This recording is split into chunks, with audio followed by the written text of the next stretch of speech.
Welcome to another Telltale Books video. I'm Greg, and I'm here to continue my Fritz Leiber series with another of his very early works. I didn't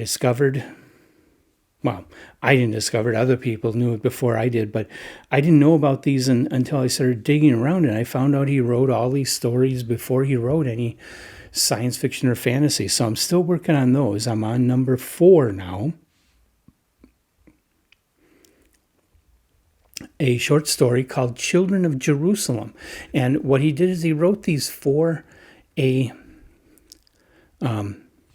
religious publication. I don't know I can't remember if it was Catholic or not, but it was a Christian publication for a Christian seminary that he had attended, but he left because he really, really, really wanted to be a writer. And so they said, well, send your stories to us. We'll publish them in our magazine, our school magazine. So he did, and they published them. And they were stories that were aimed at children. They had a primarily religious message to them.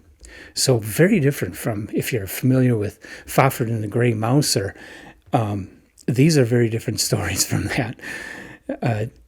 If that's what you look for from Leiber, his sword and sorcery stories, you're probably not going to like these much, especially if you're not really into religion. But if you are religious, you might like reading these. But they are simple because they're aimed towards children. So if you're an adult, you're probably, Anyway, in this story, it happens hundreds of years before Christ comes to Jerusalem. But you're in Jerusalem, and there are these two children.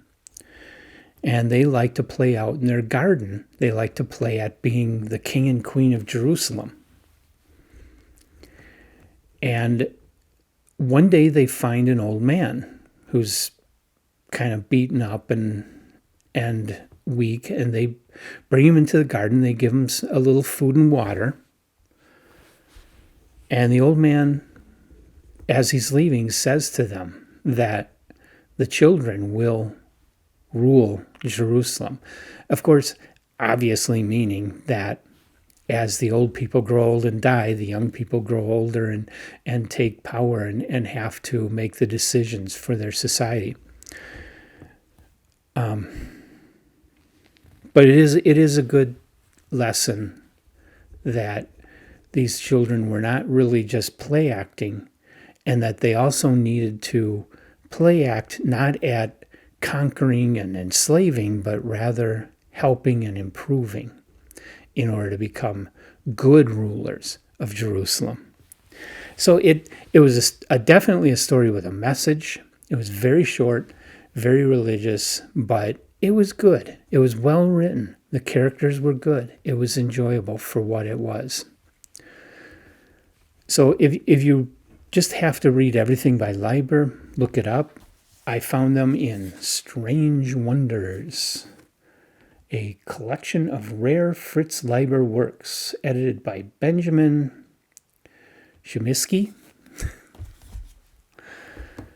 and published by Subterranean Press. It's not currently in print, but it was pretty easy to find a used copy and not terribly expensive. So I got a hold of it, and I've been reading it. It's a pretty good book so far. It's got a lot of stuff that you wouldn't ever have encountered with Fritz Leiber. So if you really want to dig deep into Fritz Leiber, you should find a copy of this book and read it.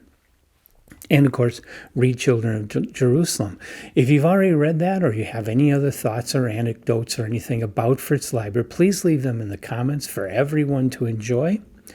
And I will come back and do more Fritz Leiber, his next story, again in these early religious works.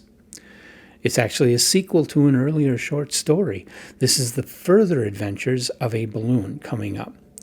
And that's from 1935. I will be here talking about it. I hope you'll join me for that. Till then, like us and subscribe to us.